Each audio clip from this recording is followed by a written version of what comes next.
All my life, people have told me I must be magic. Hi everyone, I'm Tanya from San Francisco. Please like and subscribe to hear my secret. I have a unique skill that makes me popular with almost everyone I meet. When people come to me for advice, I'm able to help them achieve their goals. Making the varsity soccer team, asking out their crush, acing a big test. Somehow, I was always able to get them what they wanted. In truth, there was no magic to it. I was a good listener and tried to give the best advice I could. It always just seemed to work out.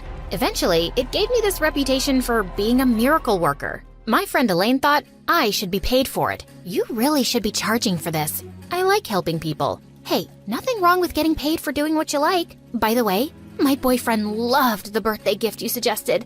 And we're going to the restaurant you recommended later. Try the chocolate cake. Ironically, my own life was kind of a mess. My grades were good, but not great since I was so caught up with everyone else's problems. I didn't have a boyfriend, and in general, my future seemed both uncertain and scary. Not to mention, I had the most embarrassing dad in the world. A few years back, my dad fell in a manhole on the sidewalk and sued the city. He won so much money in the lawsuit that he quit his job in big tech. Now all he does is sit on the couch and watch YouTube videos.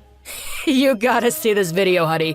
A baby panda sneezes and scares its mom. I have school, Dad. You have fun, though. So, that was my home life. As helpful as I was to most people, I just couldn't seem to work the same magic for me or my dad. I don't think he even wanted me to be honest. He ignored every job posting I showed him and never left the house, no matter how hard I tried. It scared me to think that I might turn out like him someday. But I always felt better when I helped someone. At school, this really agitated girl stomped up to me in the hall. I talked to my mom about spending the summer in France, and she said no. I knew I should have asked my dad instead.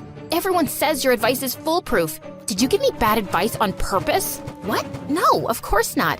I would never do something like that. Maybe you misunderstood what I told you? I did exactly what you said, word for word, and it blew up in my face. You're a fraud. I was stunned. This had never happened before. I tried to remember what my advice had been, but so many people came to me for help that the details were hazy. Shake it off, Tanya.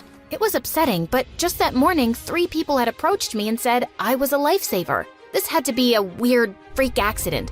It wouldn't happen again, right? But then later that night, Elaine called me crying. She and her boyfriend Joe had gone to the restaurant I recommended, but the server insulted Joe and they got into a fight. Joe almost got arrested. Why would you tell us to go to that place? The server was a criminal. Maybe he was new. The service was great last time I went. You ruined Joe's birthday. I don't have a crystal ball, you know. I'm a human being. I make mistakes like anyone else. Maybe your boyfriend shouldn't have punched out the waiter. Ugh, whatever, Tanya. Keep your advice to yourself from now on. Did you at least try the chocolate cake? I did. It was dry. What was going on? Had I lost my touch? If I couldn't help people anymore, then what was I gonna do? I guess I could try fixing my own life. That night, I dreamed that everyone who ever came to me for advice confronted me and accused me of ruining their lives. No matter where I turned, I couldn't escape. When I woke up, I knew something needed to change. If people only cared about me when I was solving their problems, maybe they didn't really care about me at all. You know what? Fine. You can all solve your own problems from now on. At school, I turned away anyone who asked for something. I didn't like saying no, but it got easier after a few times. During gym class, we were playing dodgeball when a boy approached me. Hey, you're Tanya, right? I'm Matt. I heard you're a miracle worker. I'm retired. Could you make an exception? I'm trying to get my ex to take me back, and you're the only one who can help. Trust me, you don't want my help. What if we help each other? Like a trade? There's gotta be something you want too. That was different. Not many people ever offered anything in return. Not that I expected them to pay me back, but it was nice to be asked. Okay, here's a challenge for you. I want to figure out what my thing is. I spend so much time giving everyone else advice that I've never had a chance to figure out my own goals. If you can help me do that, then I'll help you get your ex back. Sounds like a deal to me. Matt and I met after school to get started. So what do you think I should try first? Send her a dozen roses? Write her a song and play it outside her bedroom window? Do you want her to take you back or file a restraining order? Then what's your great idea? Why did you two break up anyway? She said I don't pay attention. I have some thoughts, but before I tell you, we're focusing on my thing first. Did you come up with any ideas? All I did was smile. Uh-oh, what was I getting myself into? Turns out, Matt had a whole day planned out for us. We explored cool architecture in the city like the Golden Gate Bridge, baked sourdough bread, volunteered at a local animal shelter, and even visited Alcatraz to see what a real prison was like. Matt was patient and a great guide throughout all our adventures. At the end of the day, we stopped at Pier 39 to grab some ice cream. I always loved seeing the sea lions flop around and bark at each other out on the bay. So, what do you think? Architect, baker, veterinarian, prison guard? To be honest, I really don't see any of those things being my career. I had a lot of fun, though. Good. I've got more planned for tomorrow. What about your ex? She can wait. Hold on a second. Was someone prioritizing my problems over their own? I could get used to this. The next day, we did it all over again, except this time with brand new activities. We tried photography, fitness classes, and went on a ride-along in a police car. Nothing yet? No. I mean, I'm still having a good time, but I can't picture myself doing any of those things for the rest of my life. Maybe I'm being too picky. Hey, you gotta choose what's right for you. This is everything I had planned, but I can definitely come up with more. You've done a lot already. Let's work on your goal for now. I want you to write a letter to your ex tonight, and tomorrow we'll go over it together. You're giving me homework? You'll survive. The next day, Matt shared his letter with me, and I read it during lunch period. Well, what do you think? This is all about your feelings, your memories, your regrets. There's almost nothing about her. This could be about any girl. I worked really hard on that. You said yourself that she thinks you don't pay attention. This letter doesn't really prove otherwise. What do you like about her? Is she smart, empathetic? Does she tell funny stories? Matt had to think about it. I didn't understand why he found it so difficult. She's a good big sister, and I like how she sings along to every song on the radio, even when she doesn't know the words. That's more like it. Matt revised the letter. I hid around the corner and watched while he approached his ex to give it to her. She looked surprised, but seemed to appreciate the gesture. Finally, progress! More people came up to me that day to ask for help, but I kept turning them down.